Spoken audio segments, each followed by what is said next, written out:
I'm going to go over a lot about long-read single-cell sequencing here, but I just wanted to start by saying that if it wasn't for the expertise that ATDBio have in generating the oligonucleotides that we've needed to get the assays established, the company, I wouldn't have been able to co-found a company, and I wouldn't have been able to publish my research in the direction that I actually ultimately wanted to move to.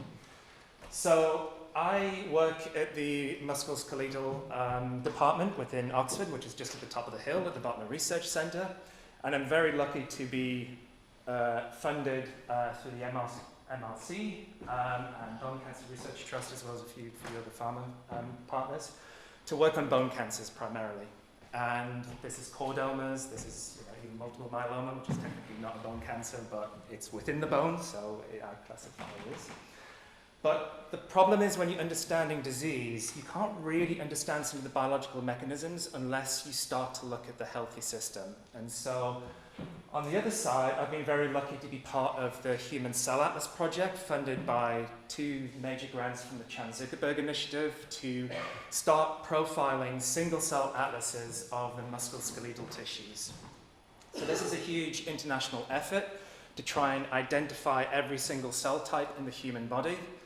And what my group is involved is using the MSK atlases that we're generating to inform the disease state using different types of omics and systems points of view, with computational biology used as the tool to unlock a lot of these biological questions that I have. So single-cell sequencing, it's a great technique for looking at very complex tissues. You can see it was ATDBio in Nature Methods 2019. And when you disassociate the cells and then start to sequence, each dot in this plot represents one single cell. You can then start to cluster computationally and then work out which of these individual dots relates to a particular cellular phenotype. As I mentioned, I work on the MSK condition, and I'm in charge with Sarah, Matt, and Farge in coordinating the integration of the Human Cell Atlas project on the MSK side. So after the MSK system composes of bone, cartilage, ligaments, and tendon. So it's actually the worst tissue you can ever work with in the human body because it's full of matrix. It's got different tensile properties, and bone, I mean, it's designed not to be disassociated. You know, if it disassociates, you fall asleep. You fall down like a blob of tissue. But it is the second largest system in the human body, and so I've been working on an international effort which is coordinated by myself, Sarah, and Matt in Oxford. We are working with 7 different sites around the world, Malaysia, India, Oman, Turkey, Argentina, and we've had to submit ethics in every single country, which has been an absolute nightmare, but we managed to do it. And the idea is we've been working with partners. Some of them have the ability to do single-cell sequencing. Some can sequence and then don't have any expertise in analyzing the data, so we can take that on. Others, like Zimbabwe, don't even have a single-cell sequencing lab, don't have the expertise in actually analyzing the data. So we thought, if we can work in Zimbabwe and set up a single-cell sequencing laboratory there, then we can probably use the same approach to set a single-cell sequencing laboratory up anywhere in the world. I mean, Zimbabwe is an amazing country, but it has a huge problem with working in science. There's loads of price gouging that happens.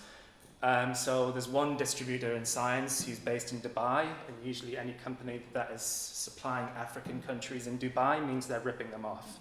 And so it's been incredibly difficult to actually get pricing that matches the UK pricing that we get for a lot of the single-cell sequencing technologies.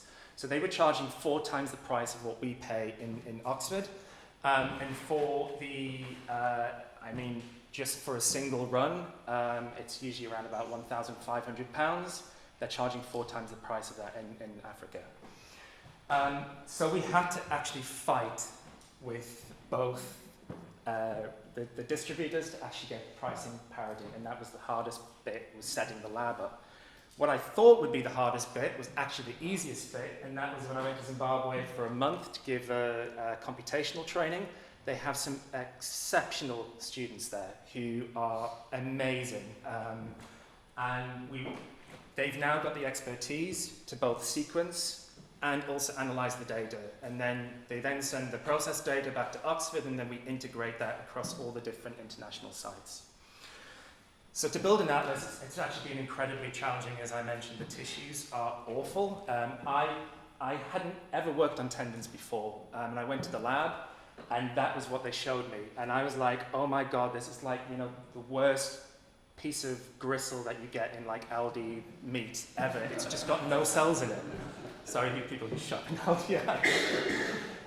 But I thought there's no cells in here. It's like, it's acellular. And that's what everyone thinks of tendon tissue. But actually, when I then went back to speak to Sarah, she showed me some images, and I went, oh, okay, there's lots of matrix here, but there are cells. The problem is getting those cells out of that tissue. So we started looking at cells using digestive methods and then isolating the cells that way. I mean, it's an absolute nightmare. So you get loads of stress responses activated, the cells don't fall out. If the cells fall out, they're generally immune cells, and you don't get the actual structural cells. So that was our first attempt. Again, this plot showing each individual cell represents a dot on the plot, and it looked crap. So we spent a whole 2 years developing methods on isolating nuclei. And to my amazement, actually, you know, you don't have to read into any of this, but you know, each different color represents a different cell type within the tendons. These are different tendons from different anatomical places. There's huge variation within the tendon. And actually, the great thing about tendon is it's also a transitional tissue. When you go from muscle, from bone to tendon to muscle, you get huge changes in actually the cells that reside within that tissue. And so we thought, okay, we've solved tendon. Let's really go and work on something impossible. And so we decided to work on bone. Bone, and we're not talking about bone marrow here. Bone marrow is actually the worst contamination that you get when you work on bone. We're talking about this bit here, the stuff that's really, really rigid. Decalcification is not an option because it degrades RNA. You require methods that really minimize stress and maximize RNA quality. And we solved this by some fantastic people in the lab who spent a lot of time working up fantastic sample processing methods by basically grinding the bone down in a certain way that maintains the nuclei, and then processing it in a certain way where you can actually really get very, very good libraries at the end. The biggest problem here is having debris. So it just clogs any of your single-cell sequencing approaches. So we spent ages removing this debris. We're about to put the protocols online so anyone can start using them. But what this ultimately then allows you to do in this pilot experiment, which we've done, I think, 4 samples, 2, 3, 4 samples, you start to look at identifying bone-specific nuclei in cells. So we see osteoclasts, osteoblasts. Then you have some immune cells. They are primarily largely not contaminants because we have a special way actually where the surgeons flush the bones during the surgery, and it removes a lot of the contaminating bone marrow cells. Oh. So the point of looking at this healthy system is to try and use it to help inform disease. And so Nish works at UCL, and he reached out to me and said, hey, I've got a really rare bone cancer called clear cell sarcoma.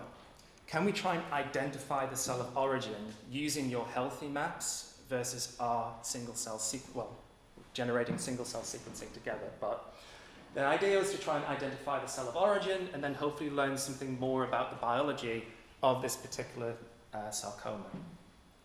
It quickly realized that actually that was a really challenging task. And the main reason is because we were unable really to identify robustly the tumor cells within this, this sample. And that's because you have translocations where parts of the chromosomes are then rearranged and they generate new translocations that then result in the phenotype and then the emergence of this osteosarcoma. And the reason for this is that all of the single cell assays that we're generating are focused on gene expression. And gene expression is really limited in terms of what you can really understand about biology. And your fantastic talk before exemplified that. You can't look at splicing. You need transcript information for doing splicing.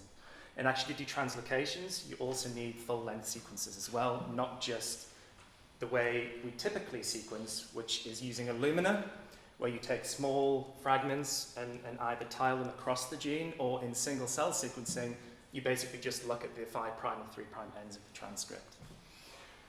So the problem is ultimately in the atlasing era, we are generating wide but very shallow understanding of biology. And even though I sit within the HCA, I'm sort of a healthy skeptic, and I'm worried that we're generating data that is not going to be biologically informative in the future because we just don't collect enough information on a per cell basis.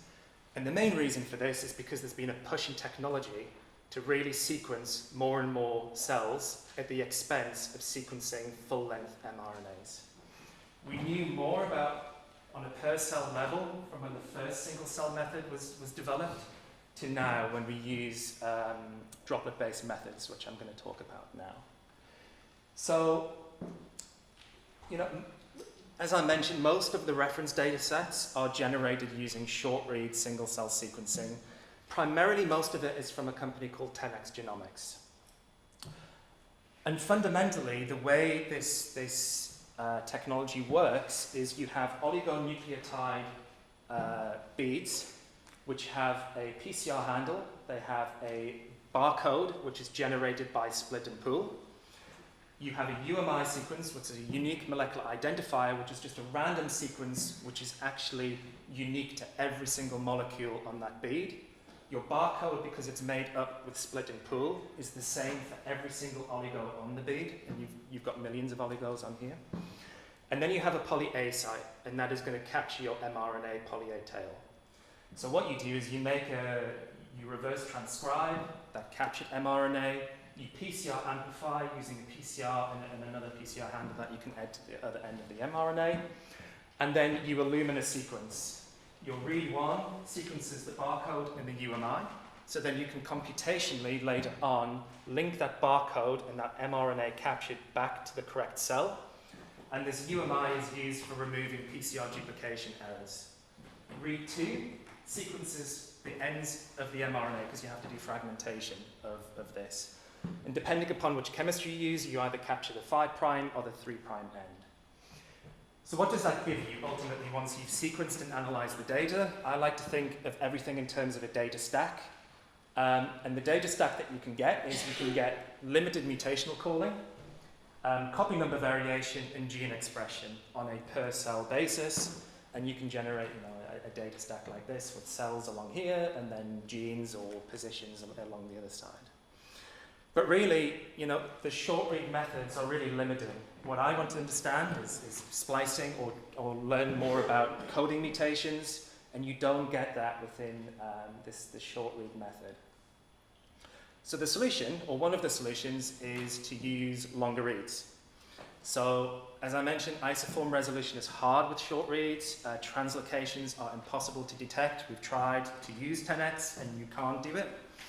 Long reads make this all so much possible. So here you've got a fairly simple gene model at the top where you have your introns and exons.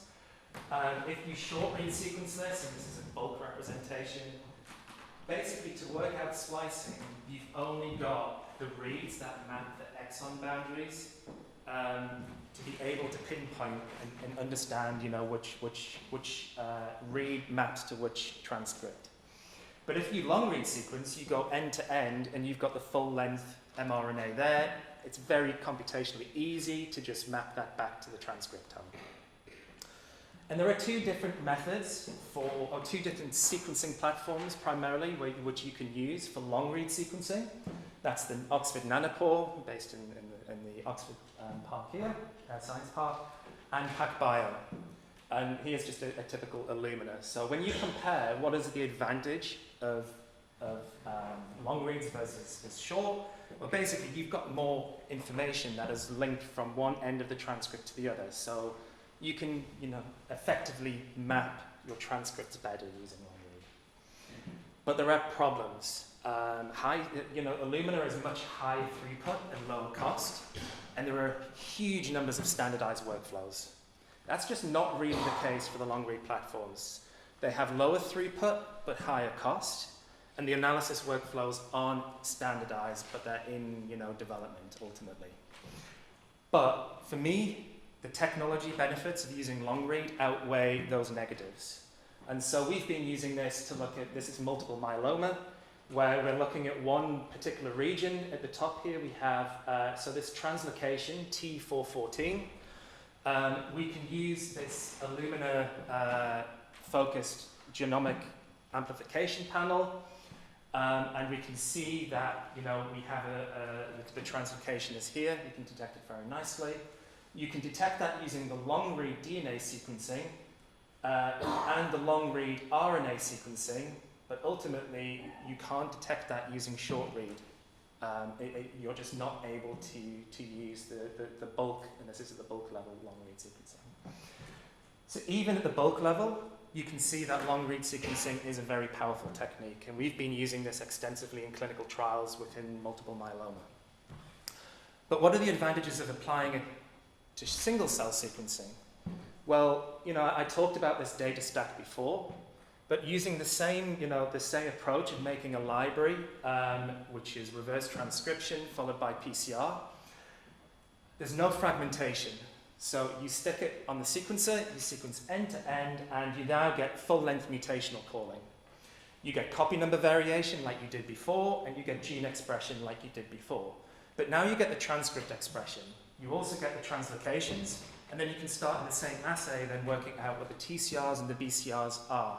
So you get a much bigger stack of data that, for me, is perfect for starting to do machine learning on top of, to really understand more about the biology. But there's a problem. There's sequencing errors, which plague long-read sequencing. There are PCR errors, which actually plague both short-read and long-read, but everyone often ignores them. You have oligonucleotide synthesis errors, which we've been working with ATDBio to fix. And then you have background ambient RNA capture, which, to be honest, we've solved most of this by very good methods that I talked about before to process the nuclei and remove lots of background mRNA. So errors are really bad because if you remember the barcode sequences that are used to assign the mRNA to a cell, if you have any errors, you get the wrong read assigned to the wrong cell. But more importantly, the UMI, which is used to remove PCR amplification bias, if you get any errors there, then that leads to an increased count. And so I'll give you an example of why PCR is really problematic within single-cell sequencing. So here is a library which we have PCR amplified to 5 cycles, and then we've split. And we've given it in total 20 cycles and 25 cycles of PCR. It's the same library. You shouldn't get any differences if your error rates are being handled effectively in the single-cell sequencing experiment. But actually you end up getting 50% differentially regulated genes, even though it's the same library. And that's 25% of all of your overall contribution to errors within a real single-cell sequencing experiment. And the reason for this is because of the errors that accumulate within this UMI sequence. And the way that historically people have corrected long-read sequencing is to sequence using Illumina and then use that information to update your nanopore. But you're sequencing over 2 different technologies. And actually, we've done benchmarking within this paper here. Nanopore sequencing is actually the most accurate sequencing you can have, primarily because both Illumina and PacBio tend to use polymerases as part of their sequencing process. It's actually the polymerases that cause the biggest errors within here. Nanopore doesn't have any additional PCR or uses polymerases, so it tends to be more accurate. But for us to correct the sequences, I've got an interest in cryptography. And one of the simplest way to correct a message is to repeat that message and then take an average of the way you've communicated that message. It allows you to pinpoint errors, and it allows you to then hopefully correct those.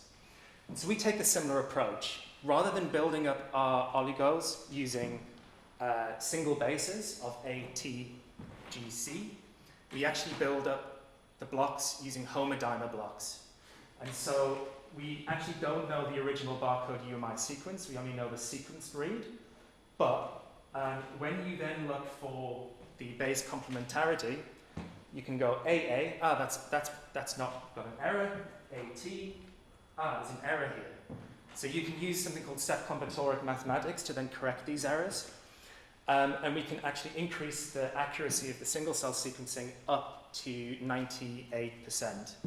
And so that means that when you start comparing head-to-head and benchmarking, all of your differentially regulated genes are removed that are false positives. And it allows you to get true ground truth understanding of biology. The other problem is bead synthesis, that everyone just assumes when you buy things from a manufacturer that they're going to be perfect. Well, I wanted to see if that's the case, so Martin and I took some 10x beads and some dropseq beads, and we decided to just sequence the beads. So no, experiment, let's just sequence what's on there. And surprise, surprise, of course, oligonucleotide synthesis is not 100%. It's 99 point something percent, but actually you're sequencing millions of potential molecules. That means that you're going to have a hell of a lot of truncations, and this is exactly what we see. When you then come to then look at the UMI sequences at the end, bearing in mind they should be very, very, they should be unique. You shouldn't get, biases within the UMIs. You get huge biases, and the huge biases are all T's. That's because your oligo is truncated and you've sequenced into the poly A region, the poly A captured region. It's actually a huge problem. It leads to huge amounts of errors and bias within your downstream analysis. And this is actually a very simple solution for this. The simple solution is to add anchors between your barcode, your UMI, and your poly T region. So you actually have a handle on where the barcode ends and where the UMI begins. And this actually leads to the removal of huge amounts of artifacts. And because you've now got more accurate sequencing, your actual numbers of features actually increases because you've got those spaces in. Using long reads, actually in the single cell space, when you apply this to immune cells, this is something that a student, Danson, has been working on within the lab. Because you've got both the gene and the transcript information, it really helps you actually get more information in the biology that allows you to start looking at unique cell identities that you just can't get when you just apply the short read methods. Particularly, we then start to see really divergence between the naive and memory Tregs. And I did my PhD on Tregs, so that's the reason why I like regulatory T cells. But quality is a huge thing. If you have, it's computational biology, it's always crap in, crap out. If you don't get good quality data, you're always going to come out with false positives and not representative ground truth. And so we've been working with ATDBio to basically come up with so the unique challenge for synthesizing oligonucleotides on beads is that you can't purify them and even the truncated products that are there. You get, because of the variable bases, it means that mass spec is impractical. So we've been working, or primarily ATDBio have been generating a semi-quantitative PCR and then moving towards sequencing to understand the length of the oligos. But really, you can't really get a good grasp of whether it's going to work. Ultimately, you do have to do a full single cell experiment on every batch of bead that you do just to make sure that it works. And we do this using cryopreserved cell standards that we have in the freezer. So These are the summary slides, and I'll talk about the formation of Caeruleus. So, I solved a lot of the issues plaguing single-cell long-read sequencing. Also, a lot of the issues are the same for short-read sequencing. It's just everyone. One, you can't detect them because you don't have the sequencing information. You've only got the small bits. But two, PCR amplification is a huge problem still within single-cell sequencing. So there's lots of talk about single-cell sequencing becoming deploying it in the clinic, and it's a long way off from my eyes, and a lot of these problems need to be solved first. So what the platform is allowing you to do is to generate ground truth biology, and we developed a series of different IPs covering different chemistries, and this led to the formation of Caeruleus. We had a very long, protracted spin-out process with the university, and the reason why we're called Caeruleus Genomics was primarily because we weren't allowed to use the word Oxford, ox, or blue. So we picked Caeruleus because it's blue in Latin, and it's more the Cambridge blue than the Oxford blue, so it's a slight FU. But we believe that we're entering a new era of healthcare, which is focused on decoding really complex diseases. You've had biotech 1.0, recombinant biology, and the human insulin, for instance, using recombinant DNA biology. Then you've had, the genomics evolution, where you've been able to start looking at precision oncology. Now, there's some. Now, we're moving into biotech 3.0, looking at complex diseases where you need good machine learning and a good understanding of the disease to really identify new therapeutics. And it's the marriage between good assays with good computational biology. And so, as I mentioned, we're using the initial IP to perform long-read single-cell sequencing, but actually we've done a lot of significant modifications to the underlying technology. We're able to now map dark RNA, so, tRNAs, no RNA, microRNAs, and long non-coding RNAs. And it's only possible because of this advance in the underlying sequencing technology that's made it possible, and the chemistry. So we're a human-focused company. We use human tissues, we map those tissues, we unify them, we decode them, we have in silico perturbation models, and then we're focused on identifying targets. And you do that by, the problem with having a platform, a sequencing platform, is that it generates thousands and thousands of targets.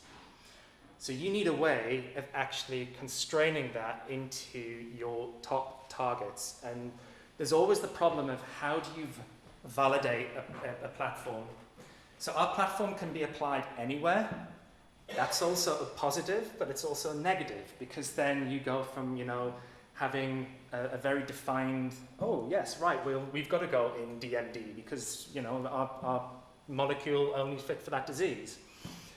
So we have moved into MSK cancer, and specifically we validated this in multiple myeloma. And the reason to start with multiple myeloma is because we wanted to apply the technology to identify known and unknowns. So the knowns, myeloma is a success story. It has 4% of all cancers are myeloma, but it consumes 25% of the NHS's budget. And the reason for that is there's a plethora of clinical targets now.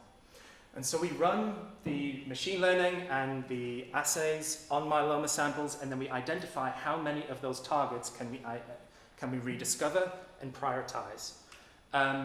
We can detect 95% of all targets in the clinical targets, but more importantly, we can rank those. And the top ranked one was CD38, and we ran the same process 5 years ago. We've got a big billion blockbuster drug.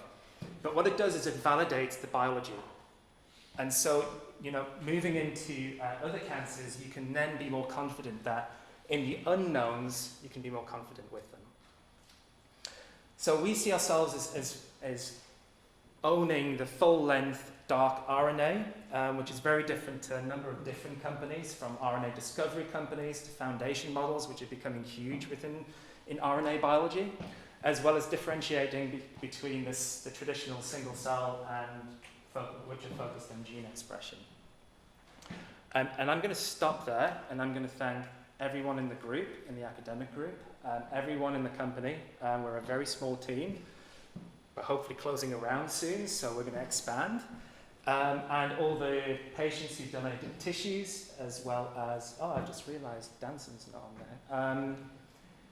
And as well as ATDBio, particularly Gabri, who's worked with us quite a lot to develop some of these assays. Thank you.